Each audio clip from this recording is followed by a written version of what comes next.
I think this is really a debate to me over a couple of things, really. Technology, value, which is fees, and overall performance. So I think what the online guys are doing, and of course some of the panel might disagree with this, is that we are advancing that in terms of technology empowering the customer, which hasn't happened in this space before, certainly as far as estate agents are concerned. We're giving visibility and transparency. So Paula mentioned earlier about the opaqueness of fees amongst UK estate agents, and she's right. You'll only find about 2 to 3% of high street estate agents actually declare what their fee is or how long their sole agency contract is. So I think because of the visibility and the access that the internet now gives, I think it's an opportunity for estate agents generally, whether it's Emoov, whether it's Countrywide or whatever, to actually pivot and improve. And frankly, if they do, in terms of making fees fairer, showing more transparency with regard to how they operate, and also delivering a better service, which frankly, I would contend the online guys, if you want to call us that, do. And if you look at the likes of All Agents and Trustpilot and FIFO and so on, you'll see that generally online estate agents deliver a higher level of service. So it's about that rather than what we're called. Thank you. Okay, I'll move over to Alex. Good afternoon, everyone. I'm Alex Bales. I'm the Chief Digital Officer at Countrywide. So I've been in the prop tech space for nearly 15 years now, originally in conveyancing, and then latterly over the last 7 years moving into the wider digital space across the business. And I hate to disappoint the audience, but I'm going to violently agree with Russell. I think if you polarise the debate into the extremes of pure play online and pure play traditional agents, you're missing the trick in terms of the nuance of what customers really want. And it's somewhere in between. It's somewhere in that hybrid space where the local presence gives you kind of local expertise and that professional service that you can get from people that operate in that local area and have done for a number of years. But actually, digital's got a really, really important part to play, and a progressively more important part. And that's about getting the communication and the information into the customer's hands in the way that works for them. So I think actually the debate to try and pull it to the extreme and create that argument, actually the majority of the customer set sits somewhere in the middle. And I think that's where the future lies, in that hybrid space. Okay, well, I'm sure we'll get some disagreements, right? Thank you. Chris? I'm Chris Wood, MD of PDQ, as has all been said. I've got to declare a slight interest here. I actually worked about 9 years ago with Tesco and RBS on their estate agency hybrid model, long before it was sort of becoming a popular idea. So I do have some form on this. I also have my own online version. My view is that traditional estate agents have a worry about quotes online agents. I don't have a worry about online agents, and I think there is a problem with this polarization. There's also a misclassification. I think there's actually 3 different types of quotes unquotes online agents. There's the local guy who just doesn't have a high street presence. Then you've got the kind of your purple bricks, which is your regional office with local experts. Although I have a personal issue with what you describe as local, but I think that is going to improve, and that is going to develop over the coming years. And then you have the Emoov type, which is the non-geographic, no local expertise at all. I think the customers actually want 3 different things. Customers want the best sale price for the consumer. They want the best sale price. They don't necessarily want the lowest fees or the highest valuation. They actually want the best sale price. They want the best advice, and that can't be given unless you actually know the local microeconomics of your local market.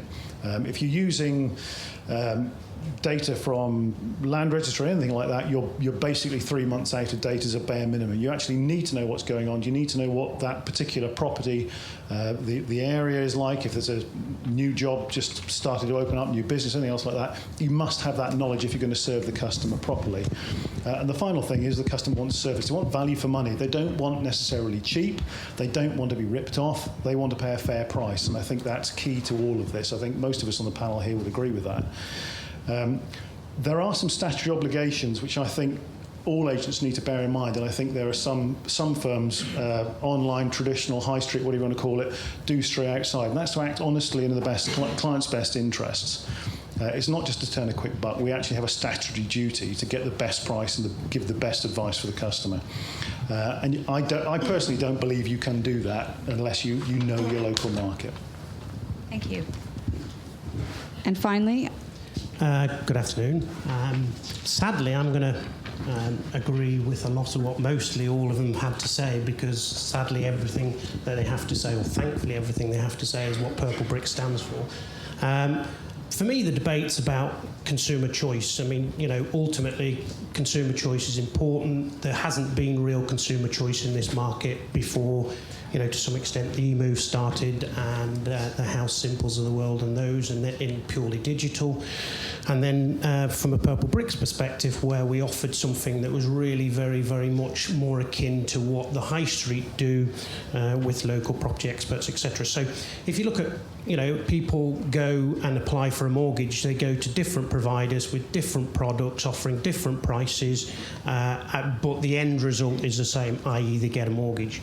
So what I feel about this debate is the debate is more about giving wider choice to customers, being really transparent about that choice in a sector that isn't believed to be transparent, with people who are great at what they do. So, estate agency, CEO of a high street agency in the past, later chairman of that agency.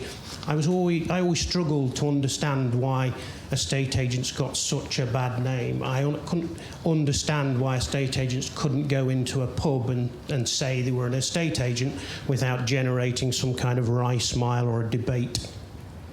And for me, what the future of estate agency is about delivering what the customer wants, i.e. the process and everything that they've been used to, but in a way in which is much more transparent, much more convenient, much more instant, but also much more cost effective. And I think the balance across everyone that sits here is there in terms of choice. It's just a matter of the big debate, and the answer to that big debate will predominantly not be answered in this room. It will be answered by the customer up and down the country, who will make a decision as to whether or not they want Emoov from a digital perspective, or they want countrywide, or an independent agent, or Purple Bricks.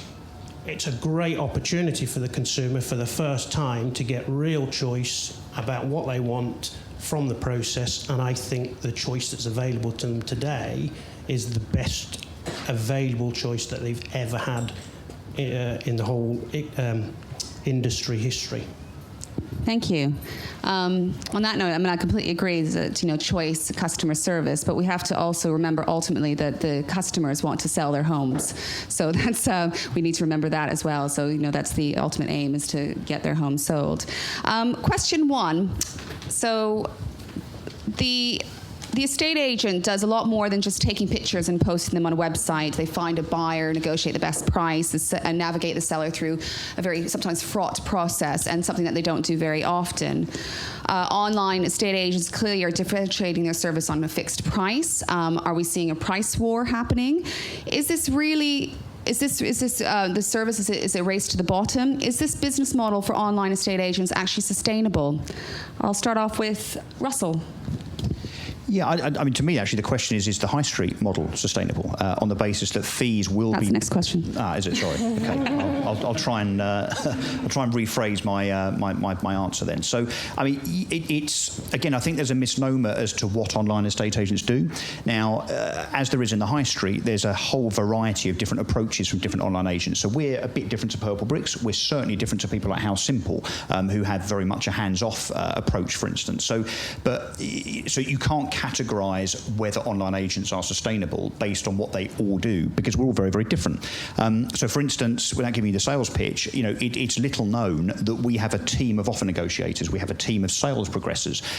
We visit every single home to verify the details that we're attesting to. So, I think the high street, I guess it's very convenient for high street agents to say, well, look, you don't do the whole job. The fact is, unfortunately, for the high street, we do, and we do it for a fairer fee. And as I've contended, and we can demonstrate through third-party review sites, we offer a better service. Not because I say that's true, but because all agents and fee Fu and Trustpilot say it's true. So I think it is definitely sustainable, if that's the question, and it's more sustainable than the high street model because, yes, we charge less, but we have an economy of scale, of course, that countrywide, for instance, 1,400 offices. How many staff? 7,000? 7,000 staff, overheads of £250 million a year. That's why they have to charge as much. And I think the consumer, as they have with Amazon and as they have with Ocado and Expedia and so on, the consumer is going to start expecting, as they rightly should, a greater level of service at a lower, fairer fee. So we're delivering that, and I think we can do that sustainably. Fine, I'll carry on to Michael. Would you like to chip in? I suppose on the basis of how I opened, I think that they all have a part to play. I don't necessarily entirely agree with Russell that he provides a better service than the rest in the market. That's not because I want to pitch against him in terms of we are better than he is. And what I mean is that, the whole reason why Purple Bricks came about was because there are, lots of really, really brilliant, first-class, honest people who go out every day into customers' living rooms and deliver a great service. So, whether they be working for the high street, whether they be working for an independent, whether they be working for a hybrid model, whether they're a photographer or an EPC provider for the others. But reality is, for me, I think that the future is definitely in delivering a local service. We chose not to be purely digital because we spoke to thousands of customers across the country for 2.5 years while we built our proposition in advance of launch to find out what they really wanted. And what they really want is someone who can give them that advice, give them that support, sit down in their living room, talk them through what's happening in their local market, what they're likely to achieve from a price perspective, and then deliver from that. So, the key for me and the key, I think, to the consumer of the future is the ability for having a local property expert who can take responsibility for that customer's transaction right through from being sat in the living room to the day they move house. Because, as traditional estate agents, of which I've done, but a lot less than some of the people in the room and others on the high street and everywhere else. But reality is that estate agents are often at their height, at their best, when they're sat in a customer's living room. That's when the customer's buying into the person that's there, they're understanding the service that's being offered, and that's when that customer agrees to take the service. Sadly, I think from a more traditional perspective, what often happens is that person has little or no involvement in the whole process from there afterwards, and therefore with little or no involvement in the process there afterwards have little or no responsibility for things like price, for things like service, and often they're going out promising a service to a customer that has to be delivered by people back in a branch office, and with the turnover of staff sometimes in this industry, it means that the quality of service they're providing is at times sometimes not quite to the degree that the person in the living room would promise. So for me, I think they're all going to survive. They're all going to survive in different ways. I think the high street will become a little bit more boutique in its approach for me, rightfully or wrongly. I think hybrid will grow and develop more and more, and I think purely digital will have its place, but I don't think it will have its place right at the heart of the vast consumer audience that we've got across the country. Thank you. Yeah, and it's interesting that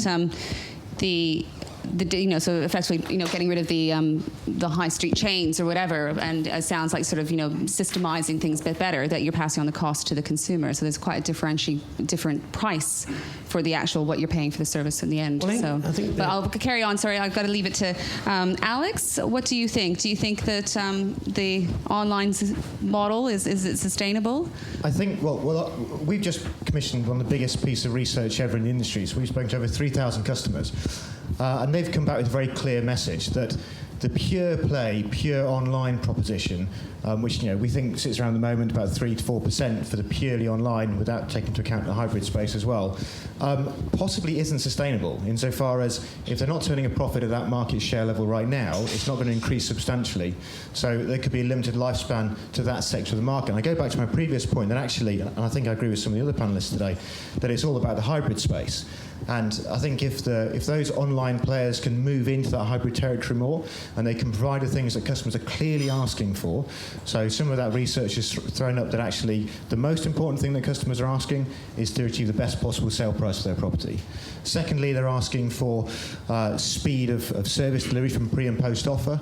Then they're into having local expertise and that professional local knowledge, and beyond that into communication and convenience. And fee comes in fifth most important factor in their decision-making process. So I think if the pure online players can move into that hybrid space and deliver some of those customer demands, they may become sustainable. But I think if they stay in the purely digital territory, I think it's going to be limited market share they can go after. Thank you. And finally, Chris? Again, we're doing a lot of agreeing today. I'm sorry, folks. I don't think that the what I call the non-geographic online model is sustainable. I don't think you've got local, unless you've got local knowledge, you're dead in the water. Service is not, to me, just about picking up the phone efficiently, smiling and answering politely and making sure that you get back to people when you want. If you are selling your home, you want to know that the person in that phone is actually getting you the best price. Whenever my team get an offer in, if we've got an offer and the owner says, yes, we're happy with that, we will always say, if we think there's more money there, will we have your permission to go back and get you a little bit more? And probably about 80% of the time we do. Last week, the owner was very, very happy with the figure we got. It was an initial offer. The owner said, yeah, we're happy with that. We said, well, look, we think there's a bit more there. We actually went back and got them another £20,000. Now, they would have been perfectly happy with the lower figure. We could have sold it, and a lot of other agents would have sold it at that figure. But we went and got them another £20,000. I reckon that means we deliver good value for money, and I think it also means that we provide a real service. Sorry. Yeah, no, and it's interesting. So it sort of very much fits onto the second question, really. The next question about sort of commission. So very much that you're striving to get that extra 20,000 because you're incentivized to do that, which is one of the differences between. But I think there's a professional want to do that. We're statutory. We're required by law to try and get the best price anyway, or the best offer for our customers. And I don't think that is the case in some of the business models we've got here. I think they may well be very professional people, and they may be very good people, but there isn't that local knowledge to. If they don't know the microeconomics, you can't negotiate. If you don't know if that person is desperate to get that property because there is a local market for that particular area because the school has suddenly gone up in their Ofsted ratings.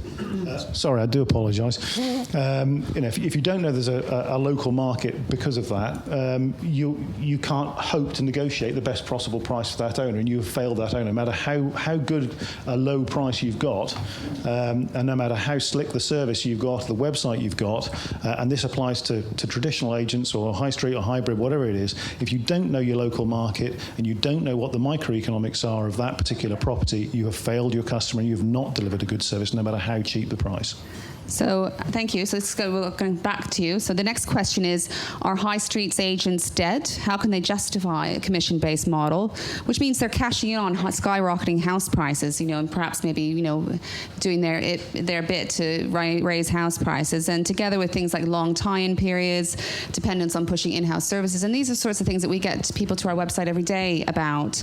And we see a lot of estate agent contracts, which, we're not so pleased about. And, whether it's in the interest of the consumer. So are high street estate agents dead? Is that what's happening now because of the trust? Chris, I'll let you start off with that one. I don't think there is a lack of trust. I think 96% or so, give or take, depends which statistics you want to choose, of people do use a high street estate agent. We're always the bad guys because we're messengers. We tell the people the property isn't worth the price they thought it was. We haven't been able to get the offer they hoped they'd get. So there's always going to be that. We'll blame it on the estate agent when something goes wrong. I've had a long-held opinion that we should shut down about 30% of all estate agents across the UK. My opinion is about a third of all agents across the UK just should not be practicing. They don't know what they're doing, they're not properly trained, they're not properly motivated, and they are the ones who are giving estate agency online and offline a bad name. And I think if we could raise entry standards by having a minimum set standards, I think that would be a great start to sorting half the problems that we've got. I think we also need to actually enforce the current legislation we've got already. We're not under-legislated, we're actually over-legislated everything. The problem is that legislation is not enforced. Okay. If I can just put one last thing is, I do see traditional agents becoming more boutique. I think it's going to go to the way of the delicatessen.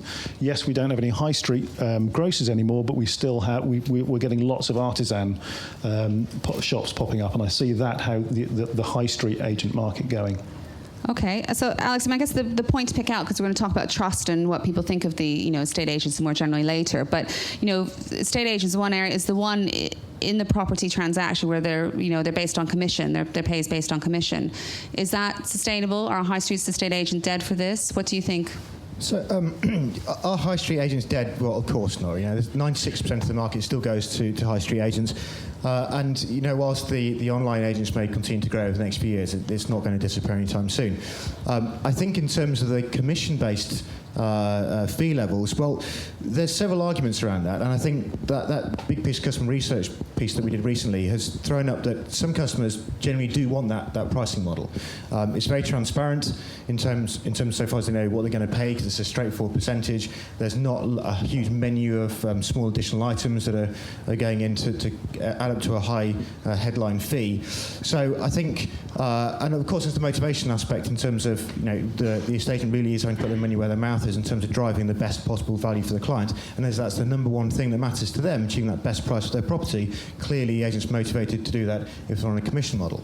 Now that's not to say that there isn't a segment of the market, progressively growing segment of the market, that want to see more granularity, and they want to be able to choose the services and the propositions that they take from us in a kind of menu of offering. And when you move into that pricing model, then it gets a bit more difficult to do on a commission-based element. So I think one of the things you're going to see coming from Countrywide is options around how you engage with us in terms of, do you want full service proposition with all the local expertise and professional services that we can deliver for a very straightforward motivational commission-based payment, or do you want to have some kind of unbundled proposition where we're being clear about the individual components that go up to make that full service proposition and allowing the customers to have that choice.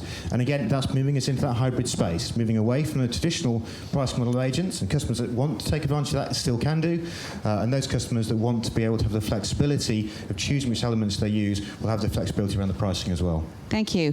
We're going to have to speed up a little bit because I really want to open up the floor to questions, because I think that'll be the fun bit. Michael, 1 minute. Are high street estate agents dead? You looking 20 years in the future? No, and I hope not. If they die, they'll be coming to us as local property experts. Reality is, we hear all the time people say high street estate agency is dead, etc., etc. I've never believed that to be the case. What I do believe, though, is it will change and is changing, and you can hear from the different categories of people in the room that it is starting to do that and will change at a faster degree over the next few years. But are we going to talk about fees and transparency and things like that, or can I quickly talk about that based on what I've heard? Just very briefly, you hear about the high street model and stuff like that. I've always thought that the no sale, no fee aspect of the high street is unfair, because no sale, no fee only benefits one person, and that's a person who never sells.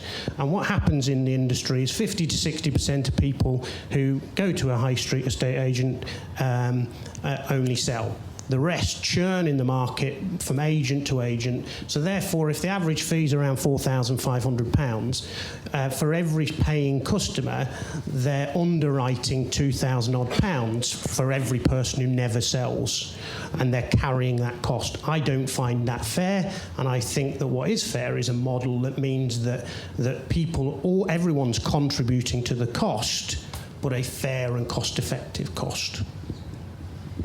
Thank you. Russell, 1 minute. Yeah, okay, just on the commission point. So, I think the commission-based approach has had its day. And there's a couple of reasons why, frankly, it's broken, and it's not right, and it's not fair. It's almost become, dare I say, and I'm sure there's people in here that want us up here to be a bit controversial. I think it's a con, frankly, to have a commission-based approach to a consumer that maybe buys or sells a home, rather, 2 or 3 times in their lifetime and does it every 5 or 6 years. When you start talking about 1.25% on £253,000 plus VAT, can anyone put their hand up now and tell me what that is? Exactly, right? So when you're in someone's lounge, you're blinding them with percentages plus VAT on the ultimate sale price. It's opaque. The other thing is with commission-based approaches, of course, if you take Foxtons as an example, so Foxtons' average fee right now is £14,000. It's gone up 20% per year for the last 3 years, not because they try harder, not because they're better, not because their service is better, frankly, but because London house prices have gone up by 20% a year. How is that equitable? How on earth can that be right, that someone actually gets paid based on a commodity price rather than the effort they put in? And actually, arguably, in London over the last 2 or 3 years, it's become easier to sell homes up until recently. So therefore, they're getting paid more per hour for less. It's broken, and that's why fixed fees are the way forward. It's much more transparent, much fairer. Well, I was just going to say, the kind of point of the question was, can tech help with building that trust? And I think, this is clearly an area where some of the online agents are doing a good job, and I think it's an area that you're going to see developments from Countrywide in. So one of the things that we launched last year was a platform called Launchpad that we use in the vendor's home with our listers there, and we've seen our NPS score increase by 22 points since we launched that platform, because it's all about trying to surface that information directly to the client. I think if, as an estate agent, you dumb down, you don't display all information, then you could be accused of keeping the client in the dark, and that's where trust issues start to creep in. I think if you're very clear and transparent with the data, and clear that all sits in our back-end systems, we need to find ways to surface that to the client, then you can start to rebuild that trust.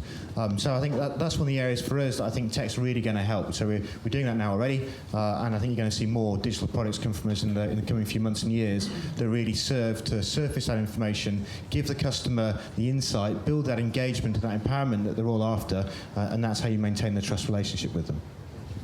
Thank you. Anyone else want to add? Yeah, if I can just come back on something that Russell said, and thank you very much for being nice to me, Russell, that was great. Just one thing about the fees thing. It is actually all agents have a legal obligation to write down those fees. It's no good, we can't just anymore just put down, it's going to be X% of your selling fee. We now have to put that down in writing, so and it has to include VAT. So there is transparency there. I think it does help incentivise. I think there certainly is a change in the way that some agents are pricing things, but certainly there is that transparency there. There is and there isn't. You try and ring any estate agent across the UK, 14,000 offices, ring everyone and try and find anyone who'll tell you their fee. There's not a single one. Well, we did that. And they will tell you, I will tell you the fee when I come out. Can I book you a valuation? Can I come out, sit in your living room? And transparency is predominantly down not to the people necessarily in every case, and I think it's a very small number of people. It's predominantly down to the model. It's down to having to pay based on commissions and everything else, and therefore when based on commissions, based on big businesses pushing people to get those commissions in, get them in before the end of the month, hit those deadlines, etc. Therefore, they do have to maybe on occasion bend the truth. They do have to do things that push them outside the boundaries of transparency. So for me, technology is right at the heart of transparency. It's right at the heart of telling you what you're going to pay before you come out. The different relationship that our local property experts have than they did have with the high street is phenomenal. Once the fee discussion is out of the way, it's amazing how the customer relax, how they'll talk to you on the pre-call differently, how they'll engage with you in a wholly different way because they don't have that fee problem. Secondly, it's very transparent what they're going to enter into, very transparent from us exactly what service they're going to get along the journey. And customers like that. They enjoy that. And the problem with the high street is the model is built in a way that means that every customer is going to think that they lack honesty and transparency, when in fact the person they're talking to at the end of the phone could be very honest and transparent. But unfortunately, that's the way the model's built. Thank you. I think we're going to return to this at the end because I think this is quite an interesting area about sort of fees and upfront. So we'll pick that up at the end. The next question is, we see an increasing number of people feeling pressurized to use in-house services, and we know that the commission is made off of the in-house services through online or through high street. And we get this a lot, actually, people suspecting that they're not sure if their offer's being put forward, being pushed to use the in-house mortgage brokers. We know that there's a quite big revenue being made out of this. What solutions can tech offer the estate agent world, to help people with this, to make people feel more trusted? And is this right that they should be cross-selling of services? I'll just open up to the floor of whoever would like to take that. Yeah, I'll start with that. So, you will never find this at Countrywide. We have a legal obligation to put forward every offer that's made in the property to the vendor, and we would never ever prioritise an offer depending upon which internal services a customer had taken advantage of. Clearly, we sell a whole range of services, and customers value that significantly. That's why we have that full suite of in-house services available to the client base. And I think there are definite benefits to the customers to be able to use that. So we don't share information unless the client gives us permission to do so. And we're an FCA-regulated business; we're not allowed to legally. However, if the client does give us permission, then we can share, say, our conveyancing information with the staff in branch. And on average, we find that makes the conveyancing transaction go through 5 days quicker. So there are definite benefits to taking advantage of those in-house services. But we'd like to see, like, what the solicitors have to do, actually say how much they're paying in the referral fees, because if they do shop around sometimes, so a very valid point, and I think that customers are generally understand that's how money's being made and the referral, but it's just being open and honest about it. So, Russell? Yeah, actually, a good point. In the financial services industry, of course, those providers have to declare to the customer what they are earning. So yeah, I think that's a good point. It does yet again come back to the point about transparency. So in terms of a digital solution, if you were to have a dashboard or platform that actually provided all of the offers and the statuses of those offers and their financial position and so on, then obviously that would empower the seller to know who to choose. I do struggle a little bit with what Alex has said, though, I have to say, and I'm not suggesting that they do prioritise people that have product through them, but it is a fact that Countrywide's income is made up of 40% estate agency core fees and 60% upsells. There is huge pressure, shareholder pressure, board pressure, management pressure to upsell those things. So I do think it's a bit of a blurred line for the high street because, of course, they do make their money out of upsells. So let's just say at the top of that business, I'm sure everything's fine and dandy and legitimate and cool, but it may be the fact that when it comes down to mortgage brokers, office managers, listers, negotiators and so on, if they're incentivised, which I presume they are, to sell mortgages and conveyancing, in fact they are, then there's an incentive there maybe to cross the line. Yeah, can I just come back on that very quickly? Very quickly. So you're right that obviously cross-sell is part of the incentive package for our staff, but it's only one element of it, and it's by far and away not the most important element. So we're moving to a model where we're rewarding our staff based on customer satisfaction and all of the good things that deliver great customer service, because that's what we believe will make a sustainable business. It's not about making a quick buck here and now. It's about trying to build a sustainable business where we have a relationship with a client that goes beyond that transaction and maintains the relationship with that client throughout the time they live in the house and when they come to sell in on average 10 years' time. So it's most definitely not about trying to drive that upsell. But Alex, sorry, with respect, it is 60% of your revenue, so it must be. It's fair to say that it's absolute fact that estate agents push people to use their services once they get an offer in from a customer. I know that's absolute fact. And it's no different in any estate agency across the whole of the UK. But I mean, there might not be a problem with that. But it's the making the money. So there's lots of estate agents who might refer to conveyancers or whatever that they work with. It's the and whether they're being greedy with the amount of money. Could Countrywide survive without any of that income? Okay, well, we'll leave it there, Chris. I was going to say, I think just. I find myself in the uncomfortable position of agreeing with Russell again. There are. In every town, not all agents make their. I've got to disagree with you. Not all agents make their money from cross-selling, and I think there are a lot of businesses that do cross-selling. It's Zoopla do it. There is a whole raft of businesses across the UK that now use their databases to cross-sell. There's nothing wrong with it. There's nothing dirty with it, as long as it's done correctly and ethically. We declare ours up front. You're not in a estate agency allowed to declare have a secret commission. You have to declare whether you're going to be earning commission from anything. We do, and most other agents do. Where the problem comes in, and it's down to this third that I was talking about earlier, is there are an awful lot of agents. We all hear the horror stories. We know they go on. There are a lot of agents who, despite what their regional manager says or their regional owner says or their local owner says, the staff know that they can make a quick buck out of it, and they will push that, and I know in my town we have 2 agents who will not put offers forward unless they have That's shocking, yeah. Yeah, it happens. It's wrong. Yeah, and that's what the people we get to our site.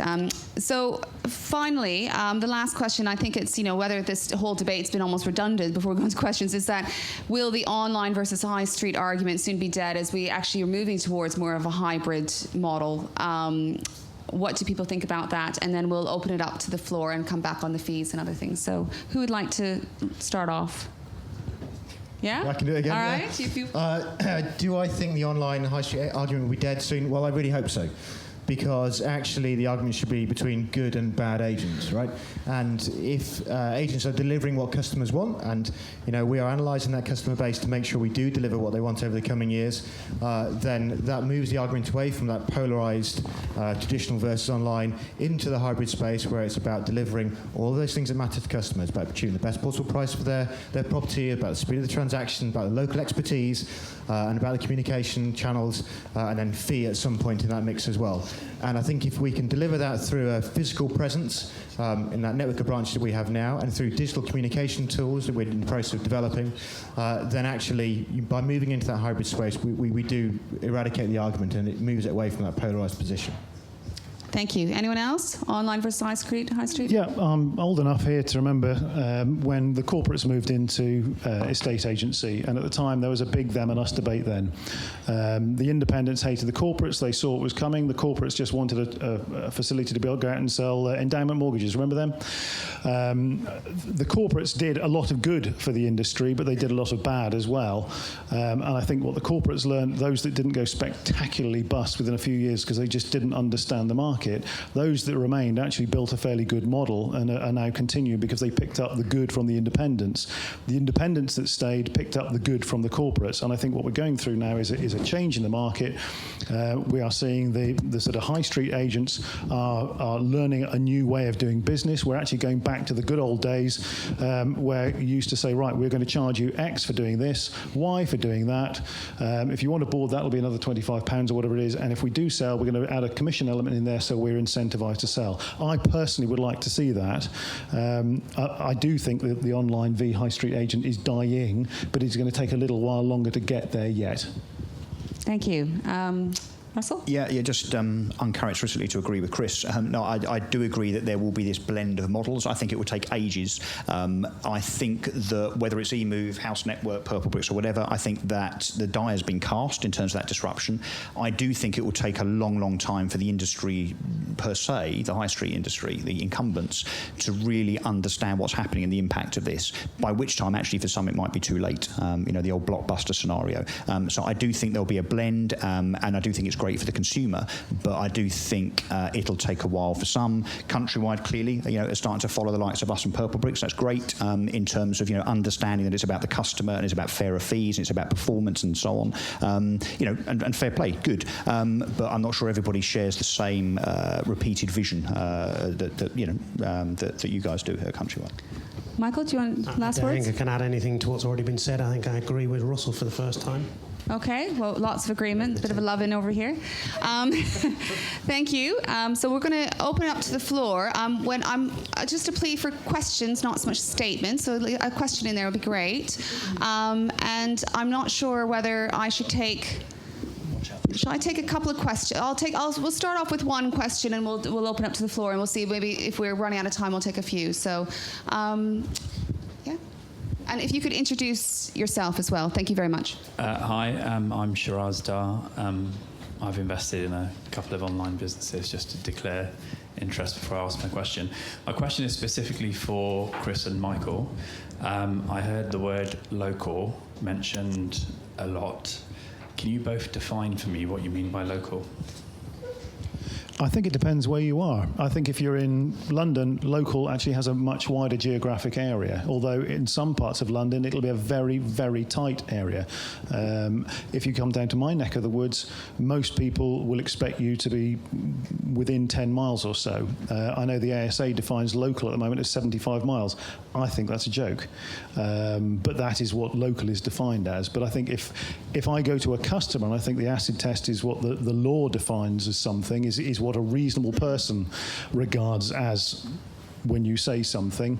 I think the reasonable person would not regard 75 miles as local. Michael?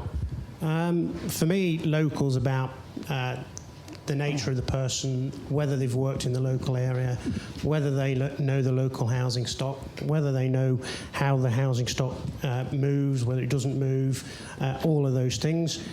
I accept that over time, hybrid models like ours will get more and more ultra-local. I think, in fairness to your question, when we start off, or when anyone starts off to try and build a national business, it will be less local than you'd want it to be. I think where Purple Brick sits today is getting more and more local in its stance. That's why we're number one in lots of regions against high street agents, but that's where we're getting more and more ultra-local. So for me, 10 miles is about reasonable. Any more than that, depending on the market, depending on the person, depending on their experience as to whether it's reasonable after that. Thank you. How about gentleman at the very back over there? Yeah. Hold on, wait a minute. I've been an agent for 40 years. So I've been through the mill one way and another. I think the big observation that I'd like to make listening to everybody, it's not so much about whether you're online or whether you're old school or new school. I think this is the biggest opportunity we've got to tidy up our act. Somebody said the point about 30% of agents being really not worth being there. This is the time when we should say, let us be licensed, let us go through proper exams, let's get our integrity up, let's get the public to understand that we have a much bigger place. And I think, quite frankly, it's ridiculous for anybody to be able to open up anywhere, online or in a shop, and go out and sell property and give property advice to people without qualification. It's ridiculous. I think we should all do something about it. Fair point. I'm going to take another couple of questions so we can get sort of a bit more airtime. The gentleman there in the... Yeah. Hi, just a quick... If you could introduce yourself. Yeah, I'm Colby. I'm the CEO of Get Agent. We're an estate agent comparison site. So we take property sales data every day, and as of today, the online agents in total had 2.7% market share by listings. So I don't know where some of the 4 and 5% figures are coming from. But my main question was for Alex. A lot of these, the two gentlemen on the stage from online agents have raised a lot of money, and part of me wonders whether or not their growth has purely been kind of fueled by putting that money into marketing spend, but they're able to leverage their sole brand in a way that Countrywide aren't. Countrywide have a lot of spending power, but most people haven't heard of Countrywide. They've heard of Bairstow Eaves or Abbott. Kind of, how do you plan to deal with the branding of Purple Bricks and Emoov with the situation as it is? Okay, I think, so just remind me, we've got the sort of licensing, whether we should be licensed, and also then the question about the branding and the... Well, just to answer that latter question there. So our analysis shows that 40% of people move 4 miles and 70% of people move 6 miles. So local branding is really, really key. Now, we're a business that's grown predominantly through acquisition, and those high street brands that we acquire have a huge amount of heritage and legacy behind them.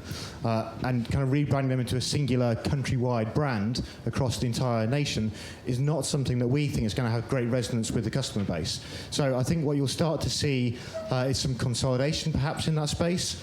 And you may see something that's in the online territory where it's a bit more hard to operate small local brands, that we have something different there that represents that 30% of people that are moving across the country. But actually that local branding is really, really important to our strategy, and that's not something we're going to be moving away from. So it's almost the opposite approach. Does anyone else something to put in that? Yeah. On licensing, I totally agree with what the gentleman said. I think it's absolutely appalling that, particularly when you look at the financial services industry, as I mentioned before, that's arguably over-regulated, the estate agents that deal with people in terms of that customer touch point maybe only 2 or 3 times in their lives, big asset, very precious and so on, that there is absolutely no regulation apart from the CPRs and an archaic Estate Agents Act, which hasn't changed since 1979. It is appalling. Luckily, we've got the Housing Minister coming, though. He's here at 5 o'clock. So although it's not quite his brief, it's Ministry of Justice, as I understand it, ask him the question, because the current and previous government haven't wanted to get involved in regulation because they feel that markets should be self-regulating. I actually politically agree with that to a very great extent, but not in something as precious and asset valuable as property, where, frankly, the consumer, is not well versed in the tricks of the trade, shall we say. So I totally agree with you, and I actually think it should go further than just being a license for each estate agent. I think each individual should be licensed on a knowledge test, and that should be refreshed every year. Thank you. And also, it's also regulation. It's also about enforcement as well, which is quite important as well. So, the gentleman over there. Hold on. Hi, Trevor Meelam, the Independent Network of Estate Agents. Alex, you said about 70% of people move within 6 miles. We've also got, there is a lot of legislation if people bother to actually look at it. It's not particularly enforced that well. But Chris, have you also in the past, have you worked with other agents? In terms of, I have. To be honest, it generally doesn't work very well in my experience. But just running over that. So, if we've got bits like sole selling rights, which I know Russell's not a fan of, but I don't think they're bad things. If most people move locally, are we really doing the wrong thing? We've got a few guys there who uses Facebook, Twitter, LinkedIn to network. Anyone? Yeah, we all do, I think. Yeah. So if everybody uses those to network, if there's local properties that are available and you haven't got them on, you can't sell them. Shouldn't we be doing more like the American model, where if Russell's got a property or Alex has got a property or Chris, shouldn't you open that to the other agents to facilitate your clients better? Isn't that called Rightmove and Zoopla, Trevor? Sorry? Isn't that Rightmove and Zoopla? Well, you've got some on Rightmove, some on Zoopla. You've got some on another place. But in America, Canada, a lot of the other countries, Spain, the agents actually, where their data's interoperable, Rightmove data just goes from agent upwards. It's not interoperable. Aren't we better really that you guys actually collaborate, like the big data theory, and you actually do more for consumers by working together? But in fairness, in all the territories you're talking about, the average fee is 6%. America is 3 and 3, so the buying agent gets 3% of the fee. Selling agent, sorry? It's not true. It is. It is true. It is. Okay, the American MLS, there are 900 MLSs. The biggest one is CR MLS, there are 75,000 agents. The fee is typically 5 to 6%. That is paid by, there are 2 broker agents. They can open it up to the whole MLS to get more people in the door. Like an auction, you don't do very well with one bidder. So the selling agent will get 3%, the other agent will get 3%, and that is split between the brokerage and the agent. Your typical negotiator in America is a realtor, and he will work on typically 6 to 8 properties. A UK negotiator might work on 20. Okay. The fee isn't a lot different. I think we'll leave it at that, because really there is, we've got the portal. Sorry, we've got the portal system is quite a different system, and actually it's quite hard to find properties in America. So it's but that's sort of the back end. So, gentleman over there.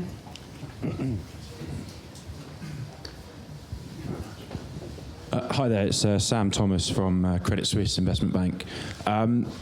First question actually to Michael and Russell. I mean, clearly the sort of pricing point of a property has been put up there as one of the key factors a home seller would appreciate. I mean, how do you actually go about incentivizing your staff to actually get that best price in an environment of flat fees? That's my first question, please. Firstly, I'm a great believer in doing that via model, of which I think the High Street have failed to do, sadly.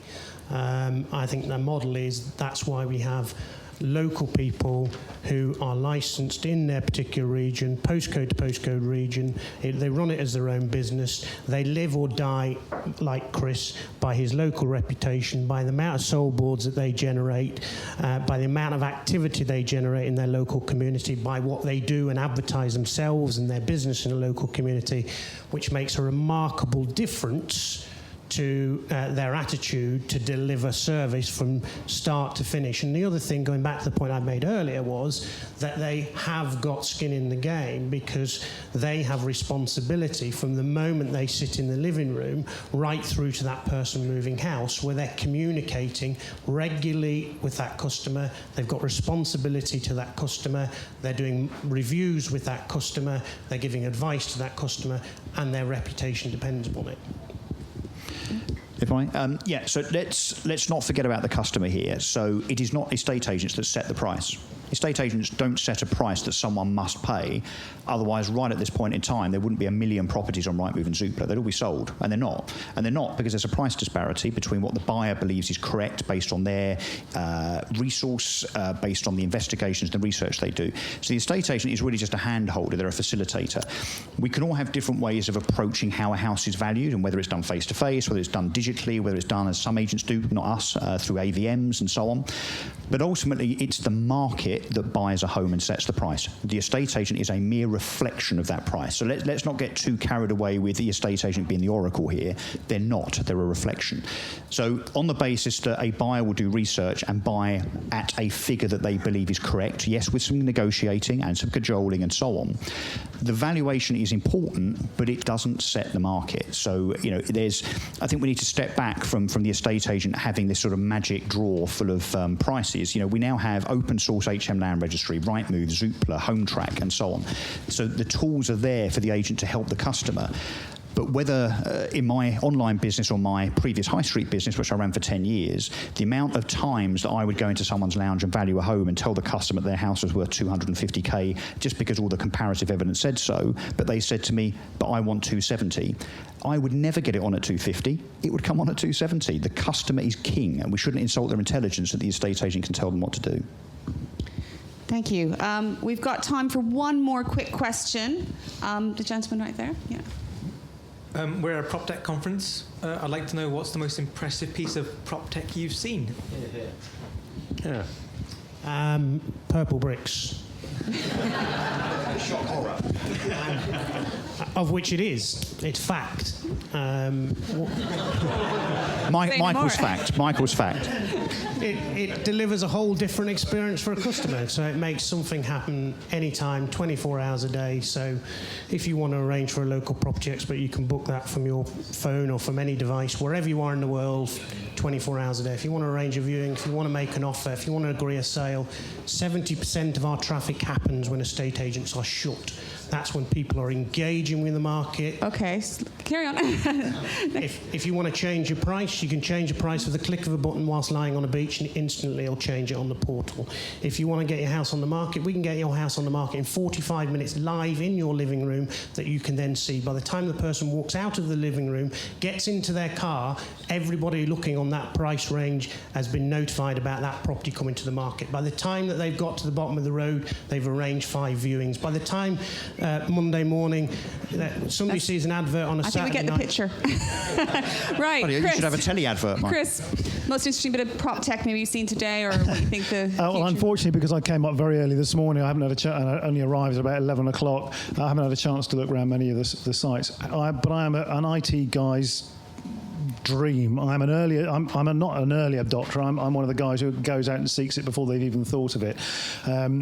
There's no one piece of technology I have seen that really sort of is a pinnacle. I've never had a favourite colour. There's just so much technology out there at the moment that can do so much. I think the danger with technology is a lot of agents get dazzled by it, and there's a lot of IT guys out there who will say, who try and find a solution or a problem that their technology will fix, and that has always been the problem for estate agents. We've always got guys coming to us and saying, well, look, you know, this does this. And you think, well, actually, that doesn't help me. But there's a lot of IT stuff out there that's brilliant. I'm always looking, and I'm always innovating. I'm going to stay on message for the conference, actually. So one of our very favoured partners, Idealize, you have a stand out the front there. Beginning of last year, we developed a great tool for applicants. It's a commute time search tool that we have on our site property-wide and on all our branded agency sites as well. Really, really compelling piece of functionality. So we understood from some research that customers were doing that commute time analysis, trying to figure out where they could live that would hit their commute time objective through other channels, and then deciding from those local areas, I'm now going to do my search on Rightmove, Zoopla, or one of our own portals. And we thought we'd try and bring that tool into the portal experience and really drive the capability there. So we've built an amazing platform that takes into account train timetables and drive time, creates polygons of areas you can live in, takes into account your partner's commute target destination as well, and shows you where you can live, where you can both hit your commute objective. It's an absolutely brilliant bit of tech, and it's all powered by the data from the Idealo guys, who I think are on stage right after us, actually, as well. Okay, well, you've already done the job. Russell? Yeah, there's some great tech here, actually. My friend Kenny, Home Shift, I'm always a big fan of Home Shift. Rish from Energy Mize, I think he's here as well. So there's some great there's some great tech products. I actually think that the future of this is not just tech products in isolation. I think it's a collaboration. So I think that will start to get very interesting next year. I'm going to be really boring and maybe a bit predictable on this, although not as self-congratulatory as Michael. I actually think that we should still hat tip. Fact, Russell. Well, no, but we should still hat tip your fact. We should still hat tip Rightmove and Zoopla. I mean, Rightmove came along 15 years ago. Countrywide actually founded them. Don't quite know how that happened, but they did. And Zoopla, 5 years after they launched, they IPO'd for £1 billion. Now, I think there's a revolution coming that's actually as big as when those guys launched. And I think that's really the only event we've ever seen in property tech, really, up till now. So I still think that we should acknowledge Rightmove and Zoopla as being absolute kings of property tech. But there's something else coming. There's more to come. There's something else coming. On that note, thank you very much. Thank you for the questions. Should we give a hand to the panel?